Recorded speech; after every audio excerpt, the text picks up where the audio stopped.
Let's get started with our first news. Islam Makhachev and Daniel Cormier have once again lit up social media with their ongoing mock feud, bringing fans plenty of laughs. Their playful back and forth is nothing new, as the two have shared this friendly rivalry since their days training together at the American Kickboxing Academy. What started years ago as Cormier poking fun at Makhachev for not yet winning a UFC title has now evolved into Makhachev taking shots at Cormier's weight, especially after his retirement from fighting. Cormier, known for his legendary career and double champ status, was never exactly known for being shredded. That fact has long been a running joke, and Makhachev has made it part of their ongoing banter. Last night, the two decided to trade blows again, not inside the cage, but on their Instagram stories. The exchange quickly caught fire among MMA fans, with many enjoying the light-hearted energy between the former teammates. The latest jab began when Makhachev watched a highlight package of Cormier circulating on Instagram. He decided to share the video to his own story, but not without adding his signature humor. He tagged Cormier and wrote, "Before it becomes fat," sparking an immediate reaction from the former heavyweight and light heavyweight king. Never one to back down from a good laugh, Cormier clapped back with his own witty remark. He wrote, "Hey man, you're going up in weight class, so you're gonna have a little more fat than you used to. You better be careful. Stay humble. Low." The playful dig is just the latest in their long history of trash talk. Back in the day, when Cormier was holding 2 belts and Makhachev was still climbing his way up the rankings, Cormier used to joke about how long it was taking his teammate to finally capture UFC gold. Of course, Makhachev eventually silenced those jokes by becoming lightweight champion and establishing himself as one of the best in the world. Now the roles have reversed, with Makhachev firing shots at Cormier about his post-fighting physique. For fans, the beauty of this banter lies in the genuine bond the two share. Having trained side by side for years at AKA, they built a relationship rooted in respect and brotherhood. Their interactions now are less about insults and more about entertaining the community, showing that fighters can poke fun at one another while still holding deep admiration. Every time they go back and forth, it brings a lighter side to a sport often dominated by intense rivalries, heated trash talk, and brutal competition. Instead of hostility, Makhachev and Cormier offer humor, showing that legends of the sport can laugh at themselves and each other while still inspiring millions. This ongoing feud has become something fans look forward to, a reminder that not all rivalries are built on hate. Some are born from camaraderie, friendship, and a shared journey toward greatness. And as long as these two keep the jokes coming, the MMA world will keep enjoying every bit of it. Before moving to the next news, we have one quick request for you. We're constantly working on improving our content to earn your love and support. That's why we truly appreciate it if you could take just a moment to leave a like on this video, subscribe to the channel, and hit the bell icon so you never miss an update. Move on to another news. In MMA, family ties often play a role, but rarely do we see siblings shape their entire careers around one another. Most fighter families work independently, each brother or sister chasing their own opportunities, following their own timelines, and prioritizing personal ambition. After all, a fighting career is short, unpredictable, and opportunities are fleeting. When a fight is offered, most competitors take it without hesitation. But the brothers from Georgia, Ilya and Alexandre, have broken away from this traditional mindset. They've created an unspoken rule that puts family above everything else. The two have decided that whenever one brother has a fight scheduled, the other steps aside, shelving his own opportunities to give full support throughout training camp. It might seem like a strange choice in a sport where timing and momentum are everything, but this approach has worked beautifully for both of them so far. It has allowed them to not only stay close but to build each other up, creating a foundation of trust and teamwork that few others in the sport can claim. Right now, Alexandre is preparing for a big fight against Beksad Al-Makan at UFC Qatar on November 22. This matchup has created a dilemma for his younger brother Ilya, who currently holds the lightweight championship. Ilya was being targeted for a return at UFC 33 on December 6, a timeline that would have kept him active and fresh after his last title defense. But because of their pact, Ilya is expected to wait until after Alexandre's fight before making his own return. Their loyalty to each other means Ilya is unlikely to appear on that December card, even though it would have been the perfect opportunity to stay sharp and continue his dominance. This dynamic isn't new. When Ilya was on his rise to the top, Alexandre put his own career on pause to help him. He served as Ilya's primary training partner, his strategist, and his constant support system. During Ilya's stunning knockout victories over Alexander Volkanovski and Max Holloway, Alexandre was right there, providing crucial guidance from the corner. His sacrifices have been a huge factor in Ilya's rapid climb to championship glory. Without his brother's full dedication, Ilya's journey to becoming a two-division star would have looked very different. What makes the Topuria brothers stand out is how much their approach goes against modern MMA norms. Champions usually aim for 2 or 3 fights per year to maximize paydays and maintain relevance. Sitting out to help a sibling is considered risky, even costly. Every month away from the Octagon means missed opportunities, less spotlight, and potentially less money. But for Ilya and Alexandre, the sacrifice is worth it. Their strategy proves that success doesn't always come from chasing every fight. Sometimes it comes from loyalty, patience, and trust. This is not official news, but based on their history and their words, fans should not expect to see the lightweight champion back in the Octagon as soon as December. Instead, Ilya will likely wait until after Alexandre's battle in Qatar, standing by his brother just as his brother once stood by him. Move on to another news. Conor has officially launched one of the most surprising campaigns in modern Irish history, announcing that he will run for the presidency in the upcoming October 2025 elections. The UFC superstar, now 37 years old, made the announcement on Thursday outside government buildings in Dublin, posting a video in which he declared his intentions to run for the highest office in Ireland. In the video, Conor spoke passionately about wanting to tackle Ireland's child homelessness crisis, criticizing the current government for what he described as a failure to protect its people. His words were sharp, direct, and delivered with the kind of fire fans have long associated with him inside the Octagon. But what truly shocked observers was how quickly his campaign gained traction on a global scale. Within hours of Conor's announcement, billionaire entrepreneur Elon Musk amplified the message by reposting his video on X, complete with Irish flag emojis. Musk then doubled down, writing, "No one will fight harder for the people of Ireland than Conor." That single endorsement instantly boosted Conor's campaign, turning what many initially viewed as a publicity stunt into a movement that is now impossible to ignore. The partnership between Conor and Musk feels unlikely, yet incredibly powerful, as both are known for shaking up the systems they step into. Adding even more intrigue, former US President Donald Trump was mentioned in connection with the campaign. Conor has extended an invitation to Trump to visit his pub in Dublin, a move that signals his intention to bring international attention and heavyweight allies into his political journey. Whether Trump accepts or not, the gesture alone has stirred headlines, showing that Conor plans to run his campaign with the same boldness he used to build his career in combat sports. Despite the early momentum, Conor still faces significant hurdles before officially appearing on the ballot.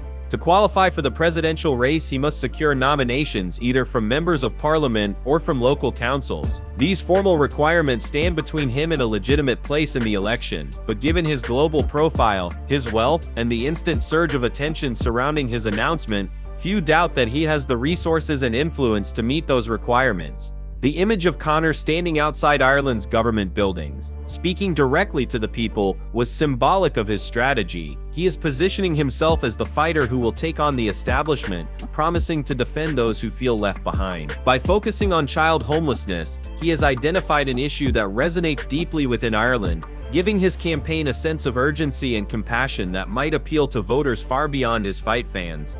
What started as a surprising declaration has now turned into a serious political movement. With Elon Musk lending his voice and Donald Trump looming in the background, Conor's run for the Irish presidency has already shaken the political landscape. Whether he succeeds or not, his entry into the race has guaranteed that Ireland's October 2025 election will be unlike anything the country has seen before.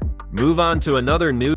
Nassourdine Imavov delivered a statement performance in front of his home crowd in Paris, securing a dominant unanimous decision victory over Boralho in the main event of UFC Fight Night. Fighting at the Accor Arena, Imavov showcased his sharp boxing and relentless pressure, earning scorecards of 50-45, 49-46, and 49-46 to lock in his 5th consecutive win inside the UFC. The atmosphere was electric, with the French fans roaring as their hometown fighter controlled nearly every moment of the bout. From the opening bell, Imavov established his range, using crisp combinations and steady volume to keep Boralho on the back foot. The Brazilian entered the contest with an impressive record, carrying 17 wins and only 1 loss, with over 60% of his victories coming by way of finish. But despite that reputation, Boralho struggled to find any meaningful openings. Imavov's jab dictated the pace, his footwork cut off angles, and his composure allowed him to neutralize Boralho's offense throughout 5 rounds. It was a one-sided showcase of discipline and skill. Even with the clear victory, Imavov wasn't fully satisfied. Speaking after the fight, he admitted he had been hunting for a finish that never came. "I wanted to stop him, but I couldn't," he told the crowd. "Still, I showed my level tonight. That level is now undeniable, as Imavov holds the number 2 spot in the middleweight division and has firmly planted himself as the next contender." His message after the fight was loud and direct. Looking straight into the camera, he called out the undefeated champion Khamzat. "I am next," Imavov declared, as the arena erupted. "Boralho was unbeaten for 10 years. I just beat him, and I beat him with style. I need to be the next one to fight for the UFC middleweight title." The words carried conviction, and fans immediately began buzzing about a potential showdown between him and Khamzat. For Boralho, the defeat marked his first loss inside the UFC, snapping a long winning streak that had positioned him as one of the brightest prospects in the division.